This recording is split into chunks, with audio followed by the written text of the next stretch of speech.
Okay, since you chose this path, I want you to imagine a world where every conversation revolves around one person, where empathy and understanding take a backseat to self-importance and manipulation. Have you ever delved into the depths of narcissistic personality disorder and pondered its complexities? I mean, just think about that right quick. It's like a mirror that only reflects its own image. Narcissistic personality disorder distorts reality, leaving empathy shattered and genuine connections fractured. So before we continue, I really think I should mention that you really need to watch the previous video called Mirror's Prison, the Narcissist Vision. It is the first video of the interactive videos. There are 7 altogether that give you choices and actions to take. So just come on and go deep with me, all right? And if you haven't already, please consider subscribing and hitting the notification bell, ensuring that you never miss out when your sis guides you on another journey, right? With every click, it is an invitation to unlock ways to benefit yourself and produce good fruit and do some pruning. Hello, keep watching to the end to have the power to choose between 2 symbolic actions. Now, let's begin.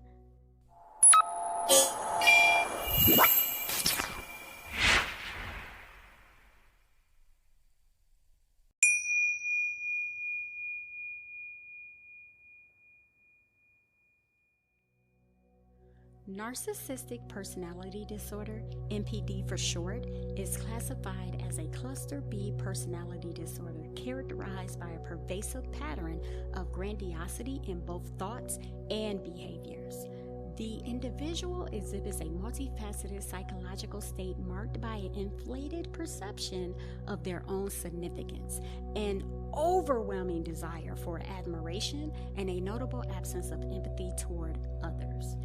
Individuals who possesses this particular set of experiences frequently demonstrate tendencies toward harboring grandiose fantasies regarding their accomplishments, their talents, and perceived superiority. They exhibit a constant need for external validation to sustain their inflated self-perception. This behavior serves as a defense mechanism to shield themselves from feelings of inadequacy and vulnerability. In other words, it is a pattern of behavior rooted in an individual's deep-seated insecurity and fragile self-esteem. They also lack empathy and cannot understand others' feelings and needs. I said that before too. They may exploit and manipulate others to achieve their goals, ignoring their effects. They tend to view others as mere extensions of themselves, objectifying them for their own personal gain or self-enhancement. Okay, so in the American Psychiatric Association's Diagnostic and Statistical Manual of Mental Disorders, that was a mouthful. The 5th edition text revision, that was another, has 9 signs that you deal with NPD, right? So they have 9 of them. And if you have at least 5, you might want to think about learning more about it. Now, some of the things I have already mentioned, but the first one is a grandiose sense of self-importance, a preoccupation with fantasies of unlimited success, power, brilliance, beauty, or ideal love, a belief that they are special and unique and can only be understood by or should associate with other special or high-status people or institutions, a need for excessive admiration. What number am I on? Let me see. 1, okay, and 2, okay, and then 3. Okay, number 5, a sense of entitlement. Interpersonally exploitative behavior is one. A lack of empathy, envy of others, or a belief that others are envious of them. And last one, I think, if I'm not mistaken, okay, demonstration of haughty behaviors or attitudes. So, let's take some time to reflect on the information I just shared by taking our mental break. Y'all knew that was coming. But before we do, if you find this video helpful or informative, please give it a thumbs up. This helps the video reach a wider audience, making it more visible to others who might benefit from it. And now, let's take our mental break.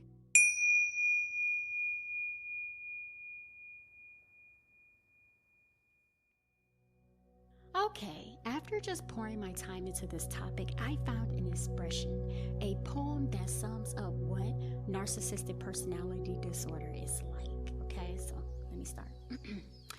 In the realm of self, narcissist takes his hold. It is a tale of ego, very, very bold. Their charm is a captivating guise, but beneath the surface, a hollow prize. Narcissists seek constant praise, leaving others to feel like they are in a daze. Their empathy is nothing but a facade. The manipulation is their favored mod. They crave attention and admiration, fueling their self-centered, selfish creation. Yet deep down inside, insecurity lies, a fragile ego that is in disguise. Narcissism, believe me, is a lonely game, leaving relationships in shambles and in shame. Beware of the narcissist allure, for their love never seems genuine and it never seems pure. In their world, they believe only they matter, leaving hearts bruised, empty, and very shattered. Okay, give me a hand clap. You see, I came through. What it do? So I ask you, do you feel like there is hope for someone who deals with narcissistic personality disorder? How does NPD differ from healthy self-confidence or self-esteem? How can we better understand and support individuals with NPD while also protecting ourselves from potential harm? That last one is a really good one, because we like to label people as narcissistic, but have we ever tried healthily loving them? Please share your thoughts by clicking the comments button. I really appreciate it. I think we might bring a new perspective on a sensitive topic. Now, let's take our mental break. Breathe in and breathe out. Breathe in and breathe out.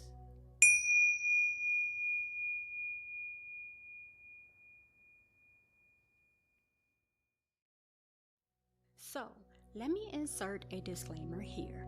Many professionals consider NPD a spectrum disorder that often presents quite differently in individuals. Now, NPD is an official DSM-5 diagnosis, but specific types of narcissists are non-official. And since professionals believe that narcissism occurs on a spectrum, it may present and be exhibited in several ways. So, let's name some common types of narcissists, okay? So, number one, grandiose narcissism. They show superiority, pretentiousness, and disregard for others' time, unrealistic self-esteem, and overestimating abilities and accomplishments. Grandiose narcissists expect special treatment and need a lot of praise. They distrust specialists and superiors because they are so confident in their skills and intelligence. Instead, they prefer admirers. That's basically what they prefer. People that look up to them. They feel entitled and expect others to satisfy them. These people boast about their achievements and seek approval. They may be haughty and reject others' feelings. They do that. But grandiose narcissists' fragile self-esteem depends on external affirmation. So therefore, they may become aggressive or defensive when challenged. That's just how sometimes they live. They are very defensive. And these type of narcissists can lead to difficulties in forming any type of relationship and maintaining healthy relationships. And this type of narcissism is just, it comes with a lot. And their self-centeredness and lack of empathy can strain interpersonal connections. I'm telling y'all, I have experience with this particular grandiose narcissist. or narcissism. Okay, so the next one, number 2, is sexual narcissism. Sexual narcissism, it reflects narcissistic tendencies that prioritize sexual wants, attractiveness, and fulfillment. Sexual narcissists wants regular validation and attend to their sexual whims at all times, putting their own needs above their partners, right? So while sex with them is initially romantic and, passionate, in fact, this is often how they win their partners over, by romancing them and just being all over them and just, giving them that good feeling. But yeah, it don't last long. But okay, anyway, so let me move on. So the sex is basically like one-sided, transactional, and possibly aggressive. They may exploit their partner's vulnerabilities, neglect boundaries, and engage in self-centered or exploitative sexual activities. Their self-worth is related to their sexual exploits, so they constantly seek new partners or experiences to satisfy their ego, producing an unhealthy relationship dynamic. Okay, number 3, overt narcissist. Okay, so overt narcissist is a grandiose and attention-seeking narcissistic personality disorder. Overtly narcissistic people think that they're better than others. They continually tout and exaggerate their accomplishments to gain attention. Overt narcissists demands constant praise and admiration. They feel entitled and may manipulate others to get what they want. Arrogance and self-centeredness and lack of empathy characterize their behavior. Overt narcissists are more immediately identifiable due to their grandiosity of self-centeredness, which can damage relationships and make it hard to connect with others. They cannot admit their flaws, y'all. However, they may quickly spot them in others, though. Number 4, covert narcissism. It is a narcissistic personality disorder with more subtle and concealed characteristics. This one really got me, y'all. So unlike overt or grandiose narcissism, covert narcissist tends to be more introverted, shy, insecure, and self-absorbed. They may appear meek, bashful, or victimized, but they feel entitled, superior, and seek adoration. Covert narcissists use passive-aggressive methods. I'm going to just say that one more time. They use passive-aggressive methods. They also use emotional manipulation and victimization to maintain a weak self-esteem. They seek approval and control in subtle ways, typically exercising power and influence behind the scenes, making their narcissism hard to spot. Number 5, exhibitionist narcissism. They crave attention, appreciation, and the drive to be the center of attention in social settings. They must dazzle or be seen as the life of the party. I might have a little bit of that because I'm always the life of the party. I'm just playing. They are the best party crashers. They photobomb and unrepentant attention grabbers, right? Exhibitionist narcissists wants attention and have inflated self-esteem. They may seek out opportunities to demonstrate their skills, their talents, or attractiveness to earn approval. These folks may constantly need external validation and grow irritated or furious if ignored or overshadowed. Due to their self-centeredness, they may struggle with maintaining deep and meaningful relationships. I believe all of them it's hard for them to maintain relationships, right? That's all I keep hearing over and over. Like, it's hard for them to have it, but I understand, because if you're the partner of someone like that, it can really just damage, it can damage, romantic relationships. It can damage, parenting, your relationship with your children. It can damage, your employment relationships. It's just all across the board is not good, and we need to get a handle on it. So anyway, moving on. Number 6, hypervigilant narcissism.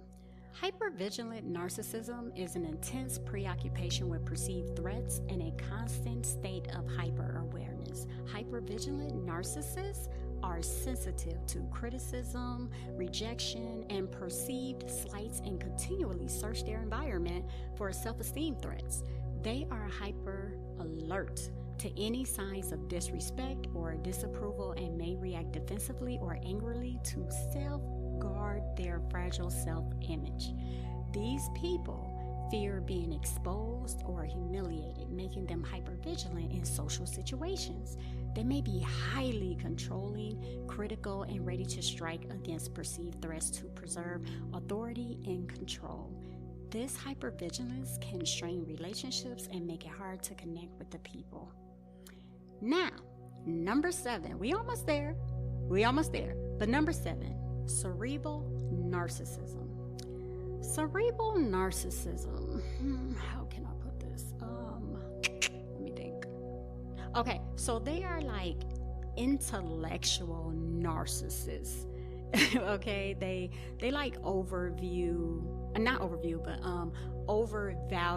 intellect, knowledge, and accomplishments. Cerebral narcissists build their self-worth on their intelligence and frequently feel superior and entitled. They may continuously praise themselves and denigrate people they consider less intelligent. Cerebral narcissists value intellect over emotion and may fail to empathize, and they may continually try to outdo others in intellectual debate. Their brilliance can prevent them from feeling emotionally close and developing meaningful connections. Intellectual narcissists are smart, but they often appear more educated than they are, okay? Because this conceals insecurities and ignorance, right? So, that one is... All right, I'm going to just keep going. Next one, let's go. Okay, vindictive narcissism is number 8. It is specific manifestations of NPD characterized by a strong desire for revenge, injury, and retaliation for perceived slights or critiques, right? So vindictive narcissists seek control and power. Thus, any danger to their ego or self-image might cause them to act vindictively. They may gaslight or spread rumors to hurt their adversaries or rivals. Vindictive narcissists want to ruin their perceived wrongdoers' reputations, their relationships, and livelihoods. All of it. They like, I ain't playing. Their vindictiveness stems from a need to feel superior, frequently at others' expense. That's where it hits, at others' expense. They are sensitive to arguments and limits and rejections and criticism, and they take these encounters personally and suffer greatly. Vindictive narcissism. Okay, so that was 8, so let's move on to number 9. All right, so somatic narcissism is an obsession with appearance, beauty, and strength. They overvalue their appearance and exploit it to get attention, admiration, and approval. They groom themselves excessively. They spend time and money on their looks, and they may undergo cosmetic treatments to improve their appearance. They crave constant praise for their attractiveness and may use it to influence others. If they get a physical criticism or rejection, they may feel insecure and poor self-esteem because their self-worth depends on outward reinforcement. Okay, so number 10 is spiritual narcissism. Now this one hit home. Woo! Okay, let's get into this one because, how can I say this? Just my time developing into adulthood and just, even in my 20s and 30s, I have seen this a lot, but I don't think that our society see it as a problem. But anyway, so I'll just tell you. Okay, so spiritual narcissism, they utilize their spiritual ideas, practices, or experiences to demonstrate their superiority, obtain praise, and control others. They value themselves by their religion and influence. These people tend to think they're better than others spiritually. Some utilize their spiritual knowledge or experience to degrade or judge others to prove their spiritual superiority. Shaming and fear-mongering and injuring others is like, ugh. Yeah, they use fear tactics sometimes. Not all, but they do. Spiritual narcissists use spirituality to control and manipulate others rather than grow spiritually, y'all. They so caught up with controlling others that they themselves cannot grow. And they will bring spirituality and faith into all conversations. I mean, you could be talking about milk. They're bringing it into the conversation. They judge others for their spiritual approach and use scripture to prove themselves right, ignoring instances that do not support their point of view, right? So the reason why I said like I have seen this is because I was heavy into certain things like this. I won't go into detail, but I have seen this, and I'm not knocking the religion. It's just the people, and we have to realize that we all need help. We all have some area that we need help in. So if you feel like you have some of these tendencies, please go get help, because it helps whoever is under you, especially if you're a leader. So anyway, let's go to number 11. I hope I'm on it. Yeah, I think I'm on 11. Antagonistic narcissism. Okay, let's get into that. So it is a hostile and aggressive demeanor. Antagonistic narcissists are grandiose, entitled, and need adulation, but they also manipulate, exploit, and antagonize others. They use, intimidation. There you go. They use intimidation, hostility, and undermining to gain authority and control. A confrontational and antagonistic approach to interpersonal connections typically leads to conflict and injury to others in this type of narcissism. Yeah, that was kind of short, but that's basically, what it is. So let's move on to number 12. Communal narcissism. So communal narcissism is excessive selflessness and altruism. Community narcissists value being seen as compassionate, generous, and helpful. Unlike other varieties, they often do charity or community service to impress others. Their selflessness is motivated by praise rather than empathy. Narcissists with a grandiose belief in their moral superiority and a constant need for affirmation as charitable and generous may manipulate and exploit others to gain adoration. They think they are the best listeners, the best helpers, the best socializers, and compassionate individuals on earth, and they feel they have unlimited potential. They are hypocritical though, because they prioritize their own needs. A little tricky, I'm just saying. Number 13, malignant narcissism. Okay, so malignant narcissism is a serious form of narcissistic personality disorder that combines narcissism, antisocial behavior, and sadism. Malignant narcissists believe they are superior and lack empathy. They usually use and manipulate others for their personal advantage, using deception, manipulation, and even cruelty without remorse. Malignant narcissists love power, they love control, and they love reverence, and will harm others to get them. Okay? They will harm others to get them.